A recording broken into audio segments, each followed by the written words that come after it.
Estás en el Hospital de Cáncer de Sao Paulo, Francisco. Y me desenvuelvo como cirujano de cabeza y cuello también en la Clínica Internacional y en la sede del Hospital Animal de la República. Me han invitado a hablarles un poco de la cirugía de cabeza y cuello desde hace ya unos 2 o 3 años, por la época de la pandemia. Estaba acostumbrado a hablar con ustedes de forma remota, pero veo que es mejor hacerlo de forma presencial. De forma presencial, nosotros vamos a tratar de conocer un poquito de la especialidad de cabeza y cuello, que es tan particular, tanta información, que muchas escuelas de medicina hace muchos años la tomaron como parte de la cirugía general.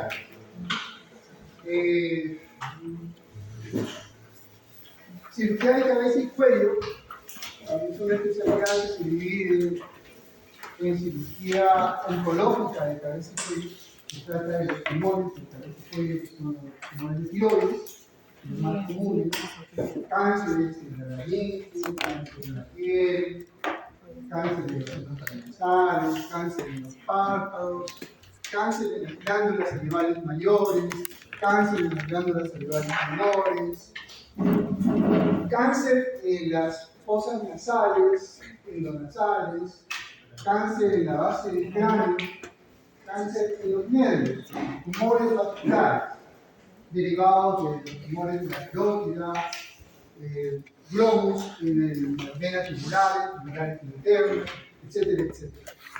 Todo ello con sus características y hacen una super especialidad de la de cabeza y cuello. También tienen que prepararse para eso varios años. Otra rama, otra especialidad de estudio de cabeza y cuello es la cirugía maxilofacial. En muchas escuelas, la cirugía maxilofacial es una rama de la cirugía plástica. En Estados Unidos, por ejemplo, y en otros países, la cirugía plástica y maxilofacial están unidas, por ejemplo en Chile, cirugía de cabeza y cuello y plástica y maxilofacial. En el Perú y en Israel es cabeza y cuello y maxilofacial. ¿Pero qué estudia la cirugía maxilofacial? Estudia los desórdenes y enfermedades derivadas de los huesos de la cara y sobre todo del aparato, como dicen los odontólogos, estomatognático. Doctor, ¿qué significa estomatognático? ¿Usted cómo se llama, por favor? A ver, ¿qué significaría estomatognático para usted? ¿Qué entiende? Bueno, la primera parte de la palabra entiendo, pero casi no sabía. Más o menos, ¿qué idea le da?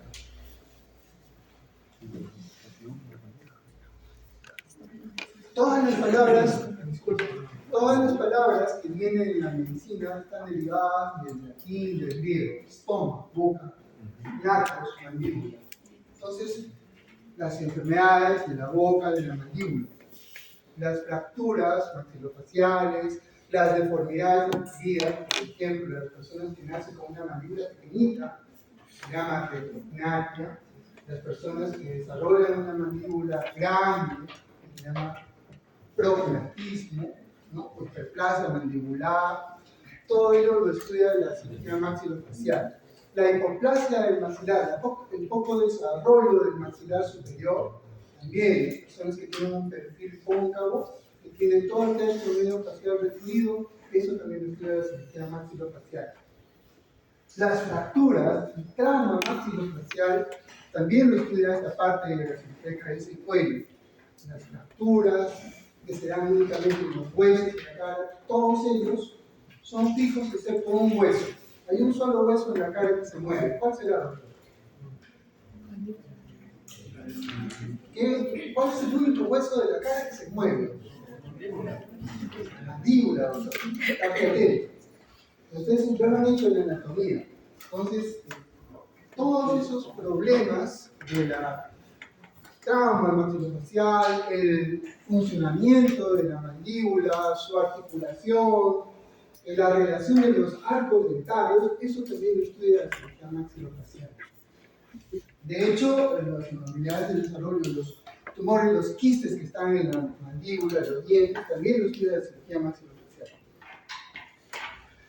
Malformaciones vasculares, malformaciones en los niños, por ejemplo, las fisuras labiales, el paladar hendido. Eso también lo estudia la cirugía de cabeza. En otros sitios es una parte de lo que hacen los cirujanos plásticos. De hecho, en el país hay unidades de fisura palatina. Por ejemplo, el Instituto de Niño de San Borja tiene su unidad de los cirujanos plásticos y se especializan en eso. Y es la mayor parte de cosas que hacen los plásticos pediatras. En mi quehacer como cirujano de cabeza y cuello y maxilofacial, yo veo poco de ello. Yo estoy en un hospital de alta complejidad.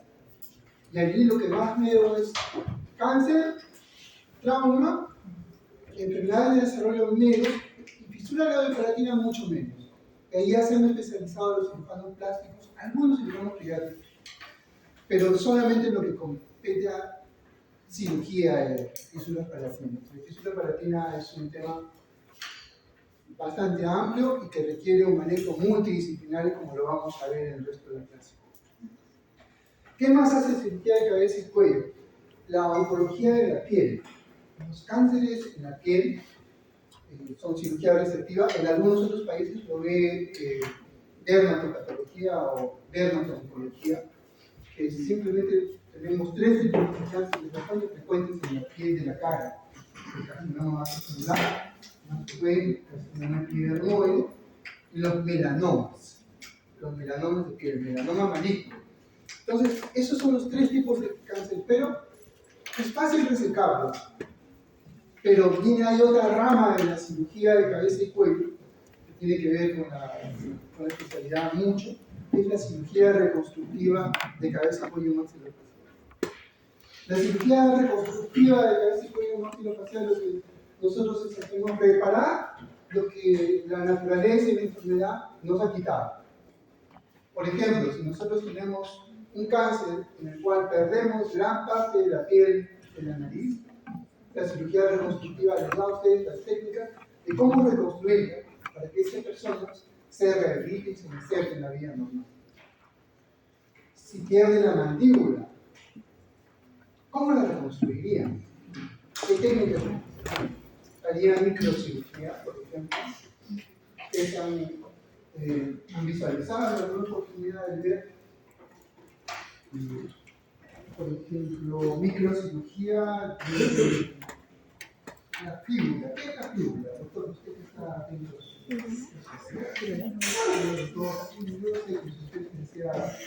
Es mejor no perder. No lo es. Me voy a pedir. A la antigua. Yo sé. Yo vengo de una época bastante antigua donde no se usaba eso. Y no nos va a perjudicar, porque está demostrado que los celulares y los iPads pueden ser factores en que nos interrumpan prestar atención a lo que estamos tratando de aprender. Entonces le decía que la otra parte de la cirugía de cabeza y cuello es la que se ocupa de la reconstrucción de los defectos.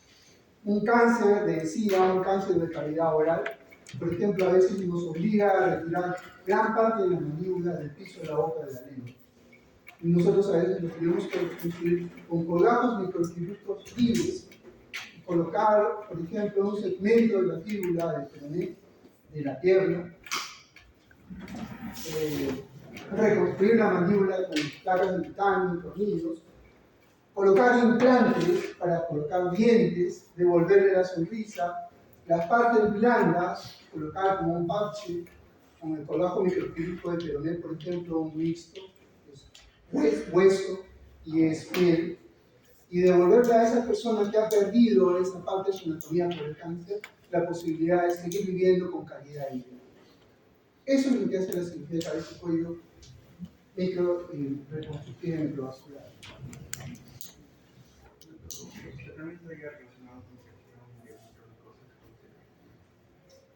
A ver, doctor, me están escuchando sus colegas. Hable un poquito más alto, porque todos estamos conversando acá. No sea tímido. Me dice usted algo sobre infecciones, por supuesto. Dentro de lo que es cabeza y cuello está la parte de la medicina de cabeza y cuello. Entonces, la medicina de cabeza y cuello es toda aquella enfermedad que no requiera cirugía. Por ejemplo, tiene una celulitis en la piel de la cara, le han retirado un dientecito, se le hincha la cara, está roja, le da una infección. no hay ningún absceso, eso es tratamiento médico. Está la medicina. Viene un paciente con dolor, le duele el labio, le duele la parte media de la cara, le duele la parte superior de la cara de un lado, eso es una neuralgia. ¿No? Por ejemplo, la neuralgia trigémina. Paciente que de repente, de buenas a primeras, se le tuerce la cara. Se le tuerce la cara, no sabes por qué. Es una parálisis severa. El nervio facial ha dejado de funcionar por algún motivo, generalmente una virosis. ¿Y usted, doctor, qué es el nervio facial? ¿No? Sí, doctor. Ya. Bueno, es el nervio que se encarga pues de justamente dar la sensibilidad a la cara. La sensibilidad de Movimientos. La función motora. la función motora. Claro, entonces, si estamos atentos, vamos a saber exactamente lo que decimos. No nos vamos a equivocar. Entonces, el nervio facial tiene 5 ramas. Rama primero de la inferior, labio superior, los músculos auriculares de los ojos, el párpado inferior, el párpado superior, los músculos que dan la gesticulación en la cara. Si esos músculos se relajan, el otro lado jala hacia el otro lado y este ya no se expresa. La comida se caerá porque el labio ya no va a contener lo que tiene en la boca. Y bueno, eso se encarga de medicina de cabeza y cuello. En mi práctica diaria como cirujano de cabeza y cuello en clínica con el Hospital Mental, recibo pacientes que no necesitan operación, pero sí necesitan un diagnóstico, sí necesitan ser orientados hacia donde tienen que ir. Si tienen que ir con el odólogo, si tienen que hacer rehabilitación, si tienen que ir a cirugía plástica, si tienen que ir a odontología, si tienen que hacer ortodoncia. Entonces, es obligatorio saber dónde tiene que ir un paciente. Y ustedes como médicos generales, el propósito de este curso no es que sean especialistas en cabeza y cuello, no.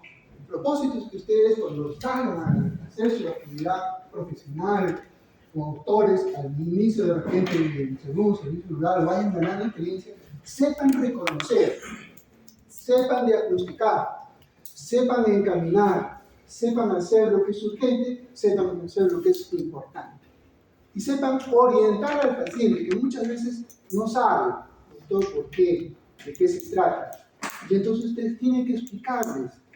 No es solamente de conocerse de memoria la anatomía, tantos huesos de la cara, tanto tal, la cresta, no, eso es básico, pero lo importante es explicarles por qué, cómo se puede solucionar, qué se puede hacer, qué cosas se opera, qué cosas no se opera, cuál es su pronóstico, cuál es su posibilidad de hacerlo mejor.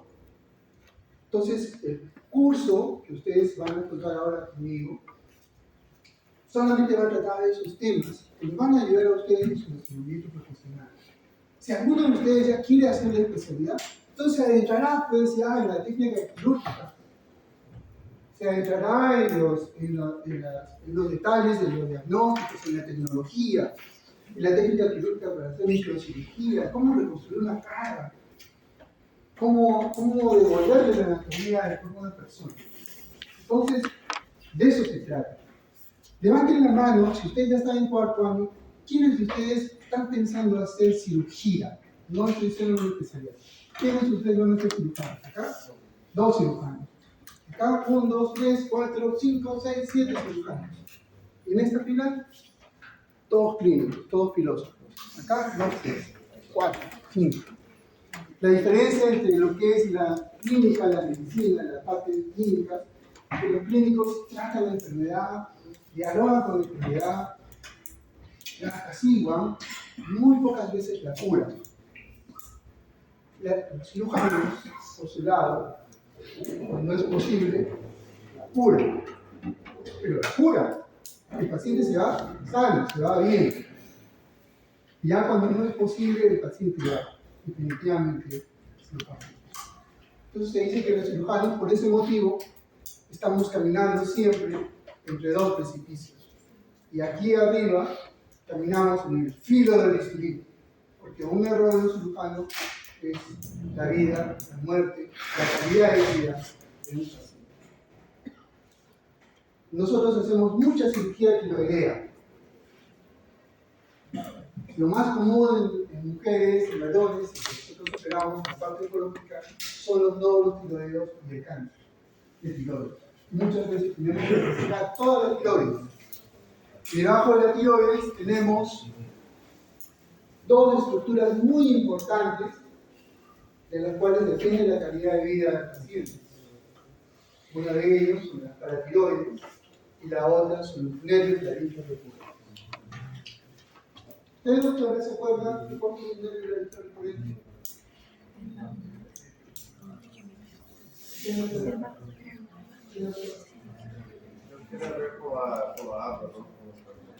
Exactamente. El nervio de la linfa recurrente es una rama del nervio vago, el nervio vago, que va a dar movilidad a las cuerdas vocales.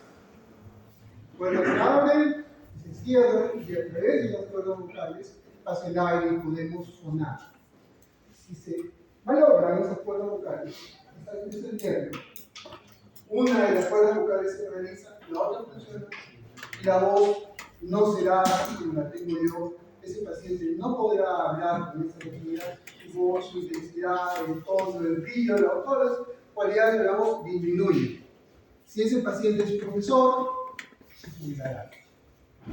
Si ese paciente es locutor, si es cantante, su vida. ¿Y de qué dependió? Del cirujano. Ese tipo de cirugía es cirujano de rendimiento. Y la otra complicación del tipo de cirugía de la tiroides es el hipoparatiroidismo. Si las paratiroides se lesionan, ¿usted sabe qué es una paratiroides? Levanten la mano, ¿quién sabe qué es una paratiroides? Es una glándula. Son Claro, las paratiroides son pequeños órganos pegados a la cápsula posterior de la tiroides. Son muy pequeños, son de color pardo, amarillento pardo, y su función es hacer o secretar la paratormona que tiene receptores en los riñones, tiene receptores en los intestinos, y que se encarga de que la vitamina D se active y pueda hacer que el calcio, que es manipulado por los osteoblastos, por los osteoclastos o por los elementos que lo filtran en los riñones, hagan que se mantenga su homeostasis. De manera que ese paciente no tenga ni osteoporosis, ni osteopenia, no pierda calcio por la orina, lo absorbe en el intestino. Pero si esa glándula se lesiona, no funciona, entonces el calcio no llega y ese paciente empieza a perder calcio en los huesos y empieza a tener hipocalcemia. ¿Y para qué será importante el calcio? A ver, doctorita, usted que está al final, ¿para qué será importante el calcio? ¿Qué funciones tiene el calcio en el cuerpo del ser humano? ¿Qué sirve? ¿Cuál es el nombre? ¿Cómo? Daniela, ¿ver?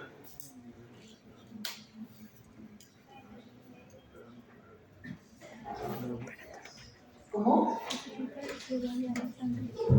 Claro, te da estructura gruesa, más. Otra función del calcio. A ver, ¿quién me mencionaba otra función del calcio en el cuerpo? Ayuda a la contracción muscular. Perfecto. Si falta el calcio, la contracción muscular no se va a llevar a cabo de la manera normal y el paciente va a tener un signo que se llama tetania. Nosotros lo vamos a descubrir como cirujanos y como médicos, tenemos que saber cuáles son las manifestaciones. El paciente va a tener calambres, se le van a adormecer las manos. Doctor, se me está adormeciendo las manos, tengo calambres. Y de repente ustedes examinan y hay dos signos fundamentales para determinar la hipocalcemia. El signo de Chebyshev y el signo de Trousseau. Entonces se dan cuenta, cuando ustedes operan tiroides, qué tan importante es hacer las cosas bien. De eso depende que ese paciente tenga una vida tomando calcio toda la vida o tener una vida normal. Bueno, eso es a grandes rasgos de lo que trata la cirugía de cabeza y cuello en nuestro país. Son 3 años No tiene que hacer cirugía general como en otros países, van de frente. Por lo general, si alguno está interesado en esta especialidad, les recomiendo que hagan su residencia en un hospital que tenga volumen de pacientes. Si ustedes van a un hospital donde operan una vez al mes, no va a ser igual que van a un hospital donde operan todos los días. Si ustedes van a un hospital donde tienen una cama para cirugía de cabeza y cuello y un día solamente para operar, solamente verán un paciente y no verán más.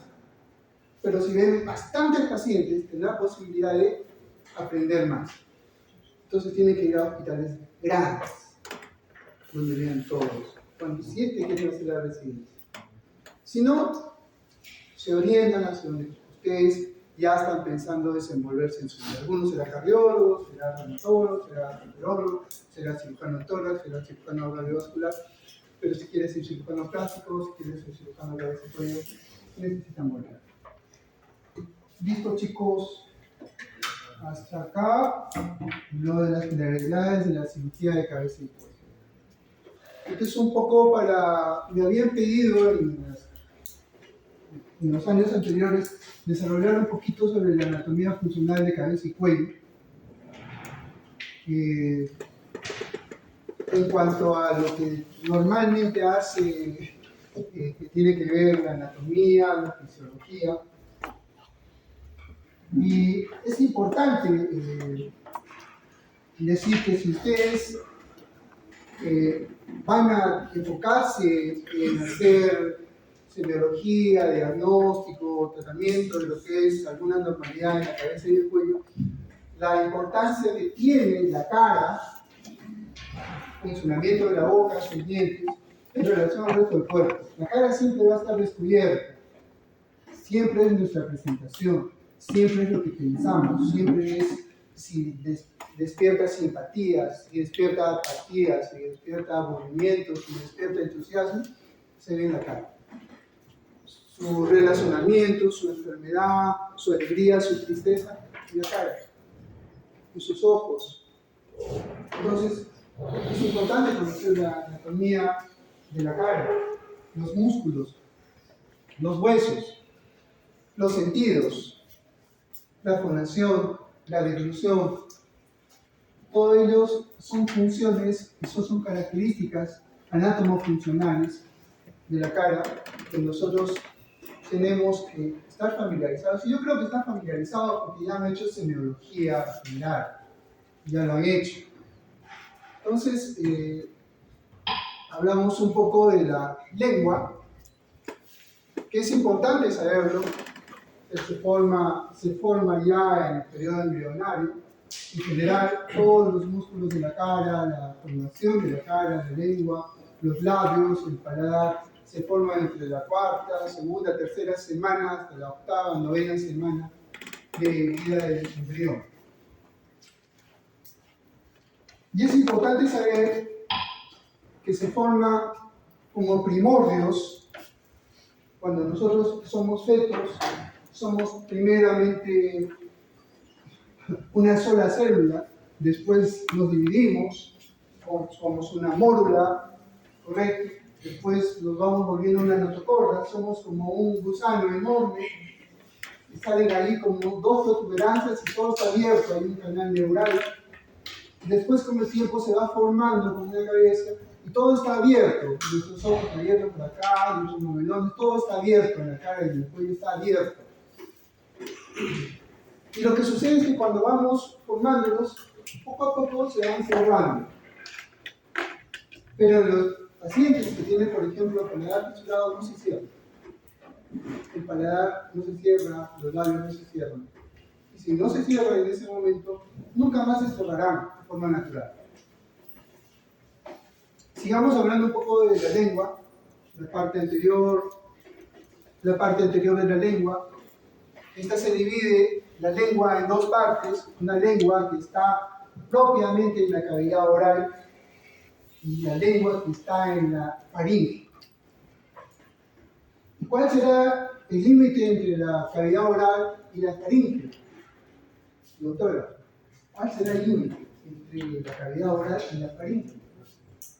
Piensa, si ha hecho anatomía, si ha hecho semiología. ¿De acuerdo? ¿Quién sabe? ¿Cómo? Los arcos posteriores de la boca a la boca. Los arcos posteriores de la boca a la uña. A ver, ¿quién sabe? El istmo de las fauces. ¿Alguien? El pellejo, gracias. A ver. La boca comienza en los labios por adelante. Por abajo tenemos el piso de la boca donde están las encías, el piso de la boca, el vestíbulo, todo lo que está debajo de la lengua es el piso de la boca. Eso por abajo, ¿no? Por los costados está la mucosa de la mejilla, que es la región yugular. Por arriba está el paladar. Lo dividimos en dos, el paladar duro y el paladar blando. En el medio está la lengua, que es parte del piso, que está dividida en dos por la B lingual. La B lingual. Si ustedes sacan la lengua, aquí hay una B lingual que son una serie de papilas, ¿no? ¿Qué es una papila? ¿Qué es una papila? Es una protuberancia, ¿no? Son papilas gustativas. Son más protuberantes, se llama B lingual. Todo lo que es por delante de la B lingual es cavidad oral. Todo lo que es por detrás de las papilas será orofaringe. Será faringe. Entonces, una parte de nuestra lengua está en la orofaringe y otra parte de nuestra lengua está en la cavidad.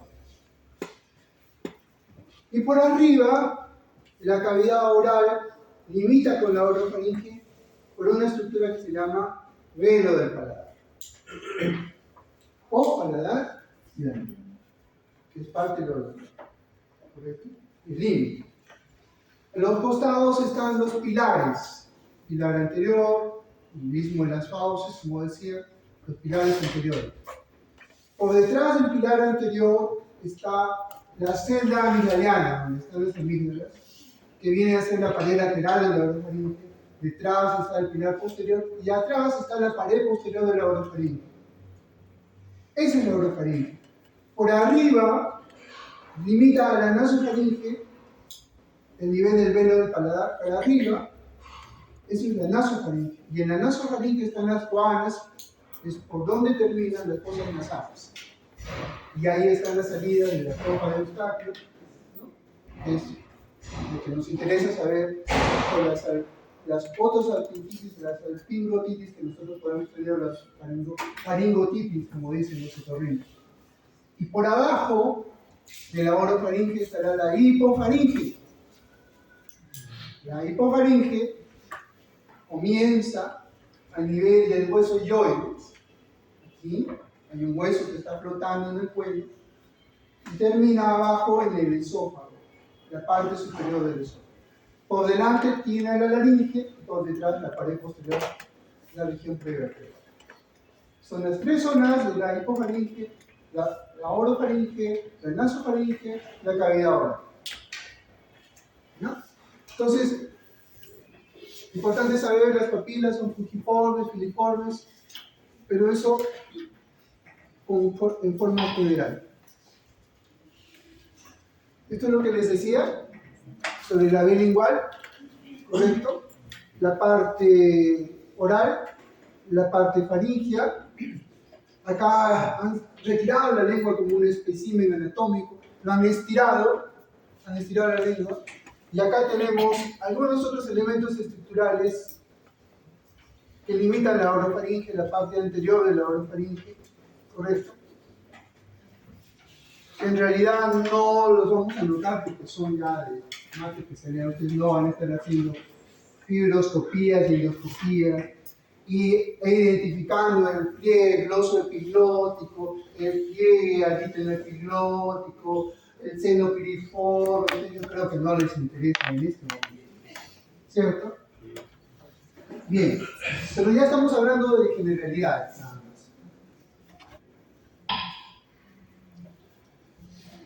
La cara anterior de la lengua, nosotros tenemos un elemento anatómico allí y nosotros tenemos que examinar frecuentemente, sobre todo en los bebés, en los bebitos. Y esto es importante conocerlo porque nosotros tenemos un elemento acá que se llama el frenillo lingual. Este frenillo lingual en ocasiones puede ser corto, de manera que el bebé no puede protruir la lengua. Eso limita su pronunciación y el bebé termina teniendo un problema de fonación de pronunciación. Muy frecuente que los papás traigan a la consulta: mi hijo no puede pronunciar bien, me han dicho que tiene el frenillo corto. Y sobre eso es importante conversar sobre la fonación, la verbalización de las palabras. Es un proceso neuroanatómico funcional que se desarrolla en la infancia desde los 6, 8, 9 meses y que si no se desarrolla ahí, pasando el año y medio, los 2 años, va a ser muy difícil que se desarrolle después. Por ejemplo, cuando nosotros pronunciamos una letra, un fonema, pegamos la lengua al paladar, pegamos la lengua a las encías, o la lengua la contraemos, la protruimos, y eso lo aprendemos en forma automática cuando somos bebés. Ya nuestro cerebro lo ha hecho en forma subconsciente, inconsciente, de manera que nosotros no estamos fijándonos cuando hablamos todo el tiempo si subimos la lengua abajo, no es como cuando yo levanto mi mano, no, ya es en forma automática. Si un bebé tiene su paladar incompleto a los 2 años, su lengua con un frenillo, entonces, y no aprende a pronunciar las palabras en forma adecuada, después lo operamos cuando tenga 4 años, cuando tenga 18, pero ya no va a poder hacer que su cerebro mande a sus músculos que se muevan de la forma automática para poder pronunciar las palabras como todos nosotros lo podemos hacer. Y ustedes, no sé, ¿hay alguien aquí que haya tenido paladar fisurado? Ninguno. ¿Alguno de ustedes ha tenido labio fisurado? Ninguno. Bueno, a lo mejor en su vida van a conocer a alguna persona que lo haya tenido. Y ustedes van a notar que tienen algunas secuelas. Una de ellas es la voz gangosa, o llamada voz nasal. Que es porque tienen una insuficiencia velopalatina, es decir, su paladar no funciona bien, su lengua no ha hecho la función de ocluir el paladar para retener el aire, para poder expresarnos de la forma apropiada, poder sacar los sonidos de forma adecuada. Entonces ellos han quedado con esa secuela. Ven lo importante que nosotros como médicos, inclusive desde antes de que nazca el bebé, poder reconocerlo, poder identificarlo. Pero esto, lo del frenillo lingual, volviendo al tema, es muy importante. ¿Y cómo lo identificamos? En este caso, una persona con la genética sería recomendable la cirugía para que pueda expresar bien y no se con esa secuela de la voz. Lo ideal, 9 meses, 1 año, año y medio como máximo. Y es por algunas razones que lo explicaremos cuando hagamos del tema de la fisura palatina en especial. Pero cuando nosotros examinemos a alguien y queramos saber si tiene el frenillo corto o largo, tenemos que ver si la persona o el bebé puede sacar la lengua y la punta de la lengua puede llegar a un punto intermedio entre el mentón y el labio inferior. Si puede hacer eso este bebé, no tiene frenillo corto, no frenillo normal. Pero lo sacas aquí, pero doctor, no puede elevar la lengua hacia el paladar. Dile que lo eleve, no lo puede hacer. Ahí ya tenemos una deficiencia de desarrollo motriz que nosotros, pues se tuvo que haber corregido con los logopedas, con los especialistas, porque éramos muy pequeños cuando éramos bebés. Sigamos entonces. ¿Solamente hay un frenillo en la boca o hay otro frenillo más en la boca? ¿Quién me dice? ¿En la boca habrá otro frenillo aparte del de la lengua? ¿El frenillo labial. Puede ser frenillo labial superior, frenillo labial inferior. Tenemos las papilas foliadas. Y esto es un poco en cuanto a la anatomía de la lengua, ¿no? La anatomía de la lengua está constituida por una serie de músculos, ¿no? Están acá definidos. Se denominan de acuerdo a de dónde viene el músculo y hacia dónde va. Por ejemplo, si viene de la apófisis geni hacia la lengua, se le denominará genioglosia. ¿Y dónde están las apófisis geni? A ver, doctor, usted que está en el celular, que dijimos que lo habíamos, ¿qué es una apófisis geni? ¿Cuál es su nombre? ¿Tiene usted así que usted tenía el celular en la mano? Ahora, ¿cómo que usted la tiene? No se pierde, ¿no? ¿Qué es una apófisis geni? Oye, está perdiendo los detalles, después de revisar, me las preguntas.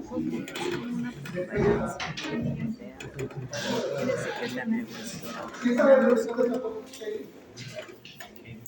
Ah, por cierto, doctora, le invito, ahí hay una versión de voz. Pase, por favor.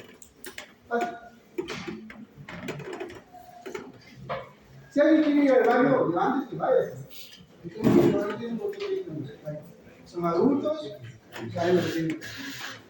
Listo, las apófisis geni son un par de estructuras que están en la cara bucal del mentón. Son las apófisis geni. Y ahí van unos músculos que van a dirigirse a la lengua y que se encargan de la protrusión lingual. Doctor, ¿qué? Geni. Acá tenemos algunos músculos. Ustedes ya lo han hecho, es una anatomía. Yo creo que son muy importantes saber lo al dedillo, al detalle. No van a ser cirujanos tal vez, pero sí es importante que sepan que son un montón de músculos. Que todos esos músculos tienen que actuar en forma coordinada.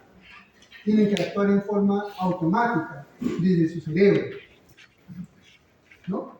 Entonces, si alguno de esos músculos no se ha entrenado de forma adecuada, no se pega al paladar, no va, cuando pronuncia no va hacia la encía, cuando pronuncia no se deprime, cuando sopla, cuando come, no sabe lo que tiene que hacer, es porque cuando fueron pequeños, cuando fueron niños, no tuvieron todo el desarrollo. Tuvieron un retraso mental, un déficit motor, de nacimiento, tuvieron hipoxia al nacer, etcétera, etcétera.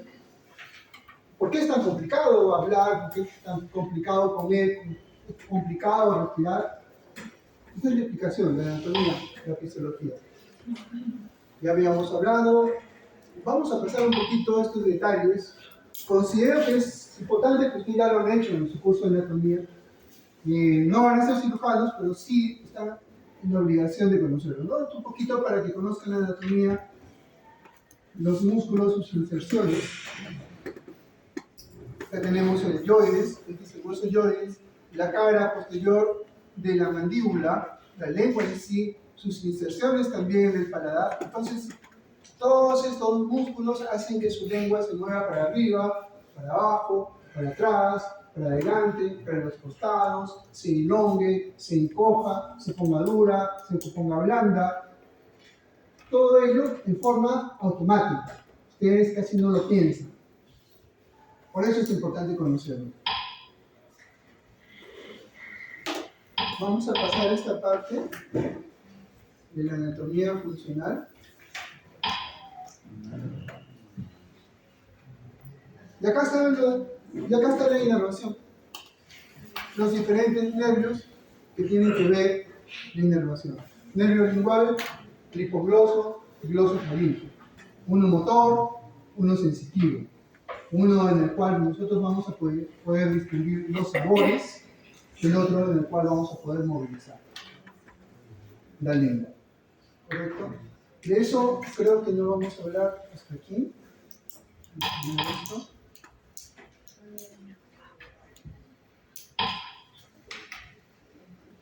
Muy bien, ahora vamos a hablar de los linfáticos.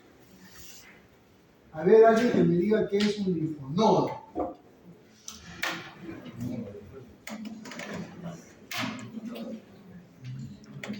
Usted, doctora, usted está el último. ¿Qué es un linfonodo? ¿Cuál es su nombre? Doctora, sí, usted, la de lente, la que está ahí con sus manitos frotándose. Doctora, levántate, por favor. ¿Qué la conocemos? ¿Qué es un linfonodo, doctora? Perdón, doctora, acá no la escuchamos. Estamos acá muy adelante. ¿Cómo? Sí, ¿qué es un linfonodo? ¿Qué? El nódulo linfático, su nombre lo dice. ¿Es lo mismo que un ganglio, doctora? Muy bien, doctora, eso es importante. ¿Y es normal tener ganglios? Sí.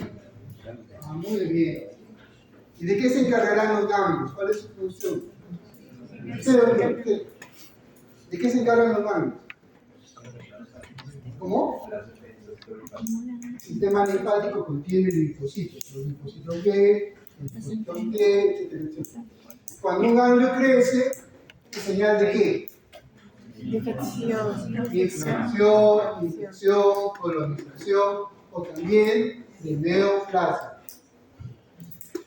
Cuando ustedes hagan su consulta general, les van a llegar un montón de papás con sus hijitos.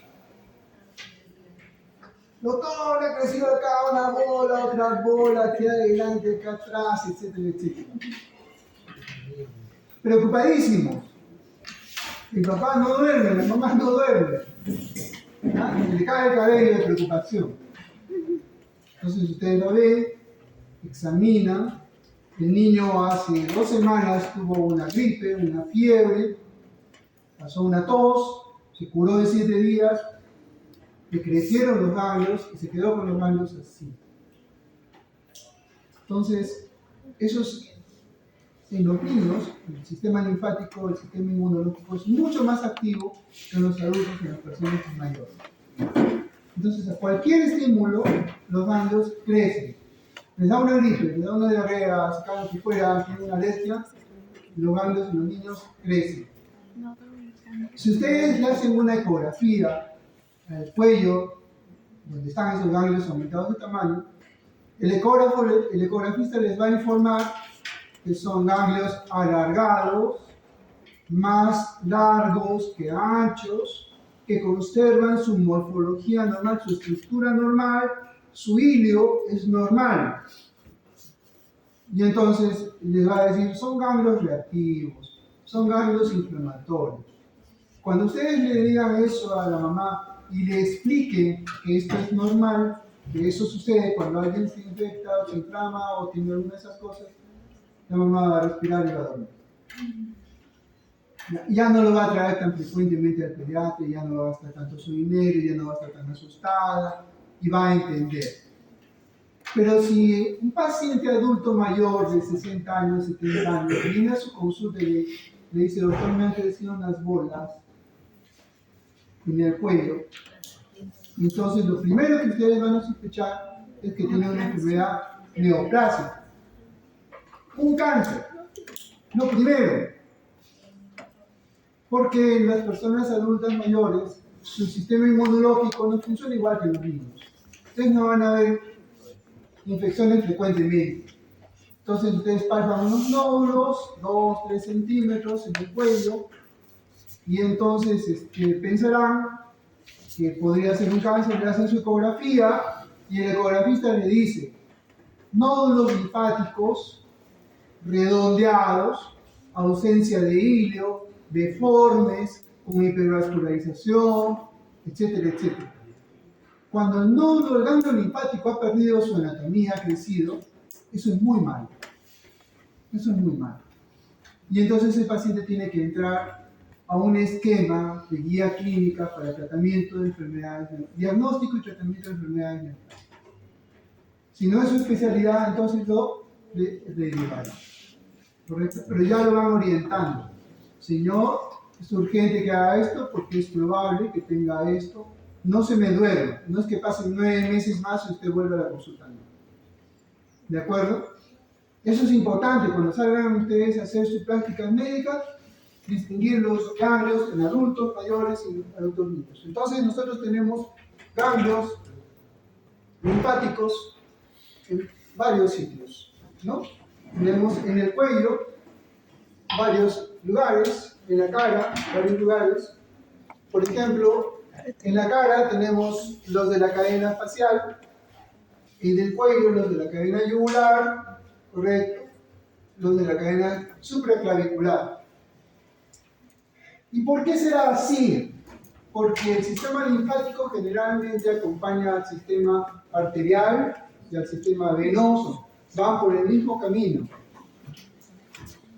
Por eso que se llama cadena yugular, porque va al lado de la vena yugular interna. Cadena facial, porque va al lado de la arteria facial. ¿Correcto? Entonces es importante saberlo. Sigamos.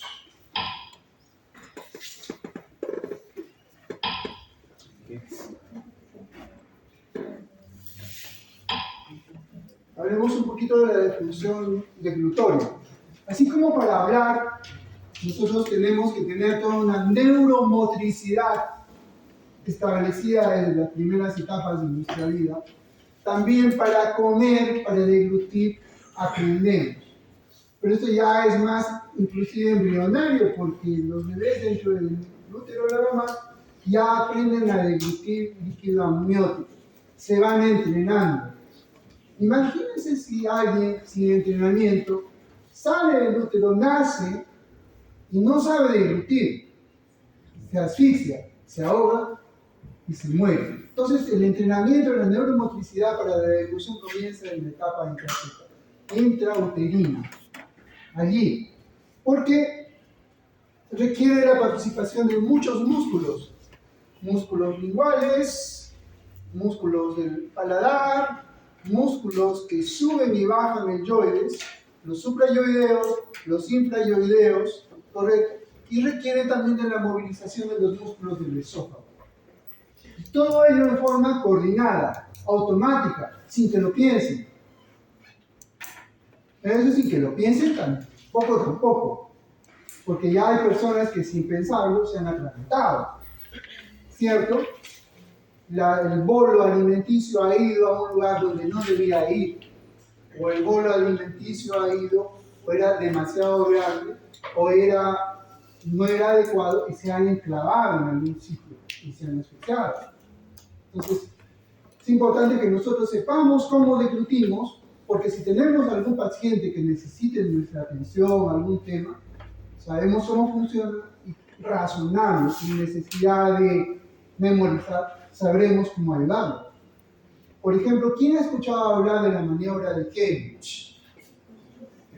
1, 2, 3, 4, 5, 6. La maniobra de Cambridge, ¿en qué consiste?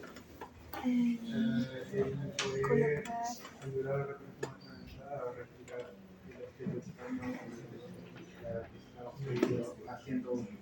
haciendo una presión. Entonces, usted hace una presión infradiafragmática, se transmite la presión aquí y se libera el bolo. ¿Por qué? Porque todo el mecanismo de la deglución se ha detenido, ¿no? Los músculos no son lo suficientemente fuertes, el bolo es muy grande, es inadecuado, etcétera, etcétera. Entonces nosotros tenemos en la deglución un primer tiempo lingual, el bolo llega a la boca y lo que empezamos a hacer es a masticar nuestro bolo. Entonces en el primer tiempo se dice lingual porque más importante inclusive que el masticarlo es que la lengua suba hacia el paladar y propulse el bolo alimenticio hacia atrás. Imagínense si no tuvieran lengua, ¿cómo comerían? Como sapos. Entonces, ese es el primer tiempo igual, ¿correcto? Llega el segundo tiempo, después de la protrusión. Olvidaba un detalle que es importante que se da en los pacientes fistulados. Nosotros tenemos que hay un cierre de la boca, la punta de la lengua se da hacia los incisivos, de ahí al paladar, el cuerpo de la lengua forma un canal y luego todo esto está sucediendo y automáticamente se eleva el velo del paladar para permitir el paso del bolo. Y en los pacientes fisurados que no tienen velo del paladar, ahí tenemos problemas. ¿Correcto?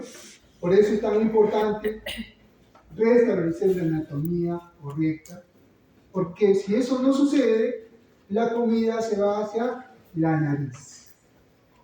El paciente come y empieza a hacer comida por su nariz. No la puede digerir bien, tiene una dificultad de todo.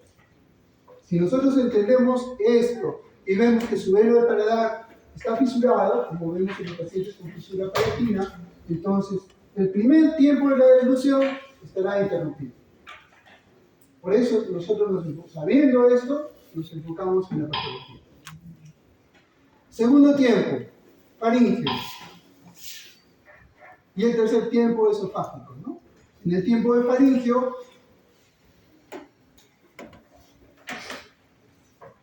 la base de la lengua,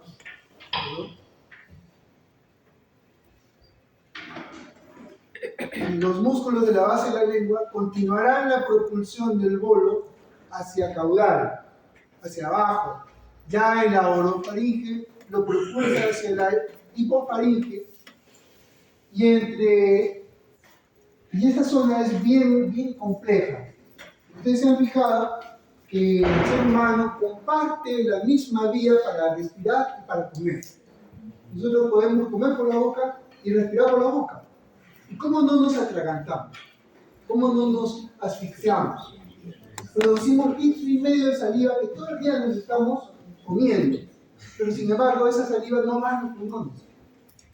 La deglutimos. ¿Por qué?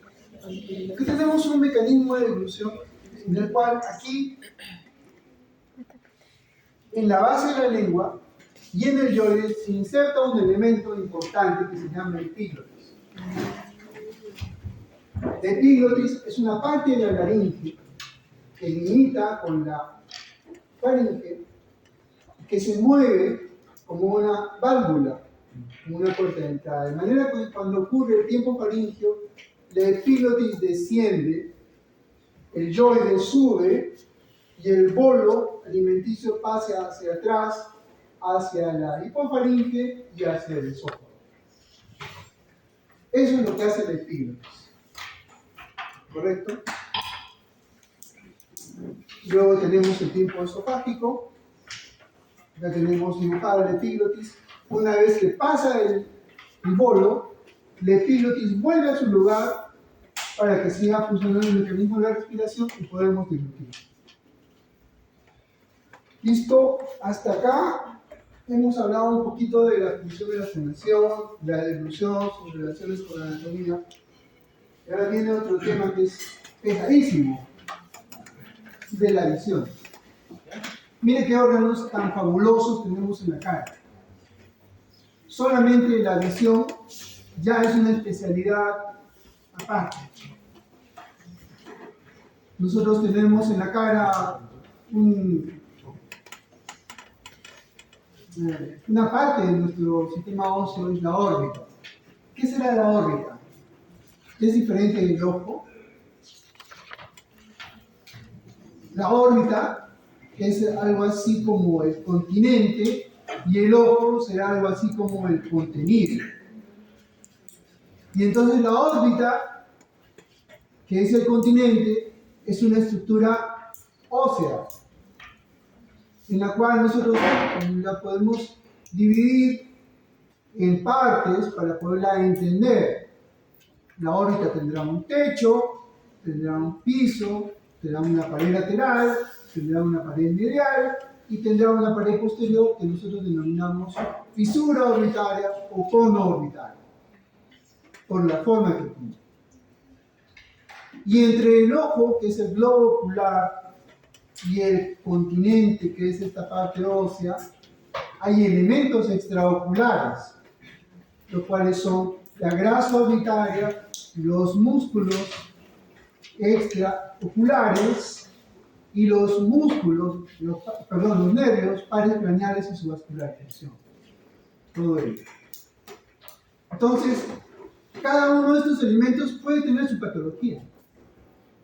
Podemos comenzar desde las traumáticas, luego siguen las infecciosas, luego siguen las oncológicas, benignas y malignas.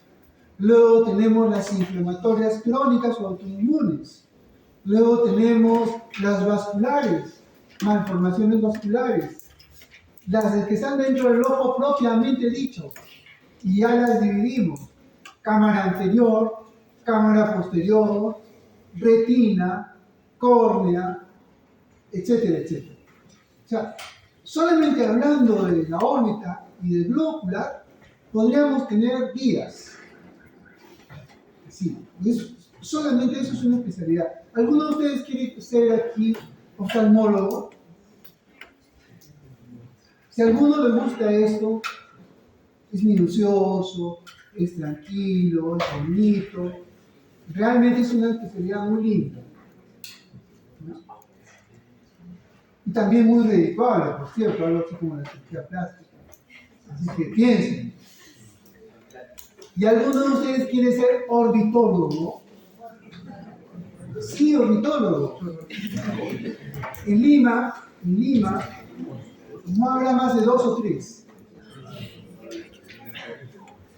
Entonces, es tan especial que no puede haber más, porque son cosas tan raras, tan poco frecuentes, que sí, definitivamente no es como que sea un pediatra, ¿no? Ustedes saben que los pediatras abundan. Levantan una piedra y ¿qué encuentran? 5 pediatras. O los ginecólogos. Levantan otra piedra y encuentran 10 ginecólogos. Bueno, son especialidades masivas, por eso se llaman generales. Cirugía general, pediatría, ginecobstetricia son generales porque tienen un montón de pacientes. Pero ya las especialidades, las superespecialidades, las propiamente especialidades, tienen menos nichos. Por eso es que hay menos. Por eso es que solamente encontrarán, por ejemplo, un oculoplástico. ¿Qué es un oculoplástico? Es un oftalmólogo que ha hecho cirugía plástica. Es un cirujano plástico que ha hecho oftalmología. Entonces, y un oculoplástico pediátrico. Peor todavía. O sea, ya olvídense, ¿no? Ya son pocos. Yo conozco pocos. Realmente no hay muchos en Lima. Pero sí sucede. Porque si tú tuvieras una hijita que tiene tosis palpebral, ¿qué es tosis palpebral? Si tuvieras una hija que ha nacido con tosis palpebral, quisieras que la vea el mejor especialista. ¿Qué cosa hace que alguien sea experto en una especialidad? El entrenamiento. Si tú eres basquetbolista y quieres encestar a 10 metros, ¿cómo lo vas a conseguir? Entrenando, 3 horas al día, 7 días a la semana, todo el día. Y así fue Michael Jordan, yo qué sé, los basquetbolistas. Lo mismo es un especialista. Si tú operas lo mismo, operas de día, operas de noche, operas todos los días, y operas, ¿qué sucede? Vas a ser experto, pues ¿quién te va a ganar? Pero si tú solamente lo has visto una vez al día, vas a un hospital que operan que tienen una sola cama, que operan una sola vez a la semana. No, pues. Pero si te vas, por ejemplo, de memoria desnuda, que te encanta el centro, y haces pues ahí 15 procedimientos diarios, 7 días a la semana, 30 días al mes, nunca descansas porque todo el día estás haciendo procedimientos, cirugía. Vas a cerrar los ojos y tú vas a estar haciendo tu cirugía con los ojos cerrados. Te la vas a conocer acá. Y los casos raros ya los habrás visto, ya habrás tenido experiencia. Y ustedes acá, que están comenzando su vida, tienen una vida por delante, están viendo las cosas de forma general, lo que les va a servir. Y si fuera hace 100 años, esta sería su carrera y no había más, porque la ciencia en esa época, hace 100 años, era mucho menos que esto, pero ahora avanzada. Y ahora es necesario que se termine la carrera, que normalmente dura 7 años, todos Todos piensan en hacer una especialidad que dura 3 años más, 5 años más. O sea, la carrera no dura 7, 10 o 12 años. Entonces, ya no te enfocarás, pues, que si eres traumatólogo de pies, ya no harás cadera, o ya no harás hombro, lo harás mejor, y te van a buscar por ser el mejor, ¿correcto? Listo. Hagamos un break, 10 minutos. Ya son 10 minutos.